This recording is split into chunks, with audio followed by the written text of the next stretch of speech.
दोस्तों, आज हम ऐसे एक स्टेट की बात कर रहे हैं जहां पर आकर्षक समुद्र तटों, दर्शनीय मंदिर और खूबसूरत पर्यटन स्थलों के लिए फेमस है। हम बात कर रहे हैं उड़ीसा स्टेट की, जहां पर जगन्नाथपुरी मंदिर और कोणार्क का सूर्य मंदिर उड़ीसा के सबसे प्रसिद्ध पर्यटक स्थल है।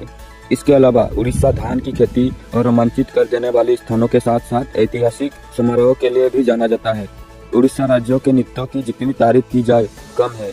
उड़ीसा की कला, संस्कृति, त्योहार और संगीत इस राज्यों को अपनी अलग ही पहचान दिलाते हैं। अगर उड़ीसा की बात की जाए तो उड़ीसा की राजधानी भुवनेश्वर है और उड़ीसा राज्य का दर्जा मिला 1 अप्रैल 1936 में। उड़ीसा का सबसे बड़ा शहर भुवनेश्वर, कुल जिले 30 है और क्षेत्रफल के हिसाब से देखा जाए तो 1,95,707 वर्ग सेमी के है और जनसंख्या के घनत्व यहाँ पर 270 व्यक्ति प्रति वर्ग सेमी को मिल जाएगा आपको। यहाँ की बात करें तो प्रसिद्ध त्योहार तो पूरी रथ यात्रा है। अगर उड़ीसा की इतिहास के बारे में बात करें तो उड़ीसा के इतिहास में देखने पर हम पाते हैं कि उड़ीसा को पहले कलिंगा और उत्कल के नाम से जाना जाता था। उड़ीसा राज्य का नाम कई बार बदला गया है।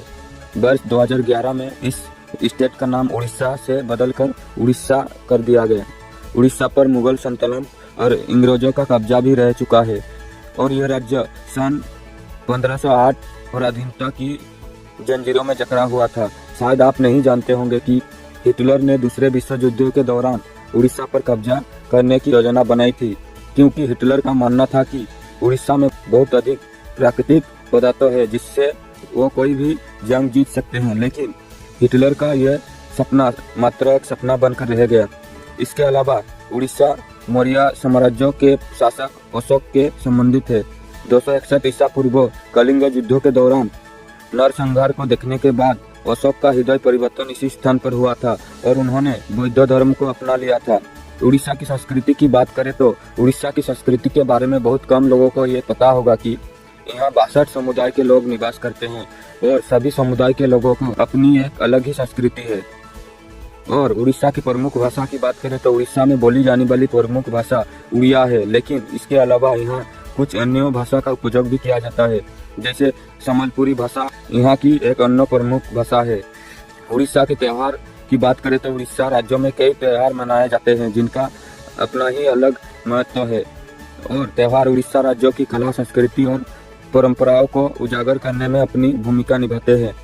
उड़ीसा की कुछ प्रमुख त्योहारों में शामिल कलिंग महोत्सव, चंदन यात्रा, यह 21 दिनों का आकर्षित त्योहार है। दुर्गा पूजा जो कि दिसंबर से अक्टूबर महीनों में मनाया जाने वाला त्योहार है और कोणार्क नृत्य महोत्सव और जून जुलाई के महीनों में भगवान जगन्नाथ की यात्रा दर्शनीय होती है। इसके अलावा यहाँ उड़ीसा में रेत, कला, फैशन और रॉक शो, मनोरम भोजन और साहसिक खेलों की गतिविधियां आनंद भी ले सकते हैं। उड़ीसा नृत्यों को दुनिया भर में सराहा जाता है और यहाँ के लोग नृत्यों को देखने और सीखने के लिए दूर दूर से लोग आते हैं। उड़ीसा नृत्यों की मुद्राएं बहुत आकर्षक और दिलचस्प होती है। मन करता है कि बस देखते ही जाओ। उड़ीसा नृत्यों को सबसे पुराना माना जाता है। उड़ीसा की वास्तुकला की बात करें तो सोने चांदी पर की जाने वाली तार की खूबसूरत कारीगरी उड़ीसा को अलग ही पहचान दिलाती है और ये फिलिग्री के नाम से प्रसिद्ध है। इस कला को गौर से देखने पर पाते हैं कि सोने और चांदी पर कितनी बारीकी से काम किया गया है। आपको जानकारी के लिए बता दें कि गणतंत्र दिवस के झांकी में उड़ीसा की इस खूबसूरत कारीगरी को शामिल किया जाता है।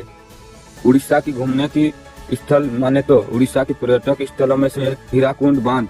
उड़ीसा में घूमने वाली जगह में शामिल हीराकुंड बांध उड़ीसा का एक प्रमुख पर्यटक स्थल है।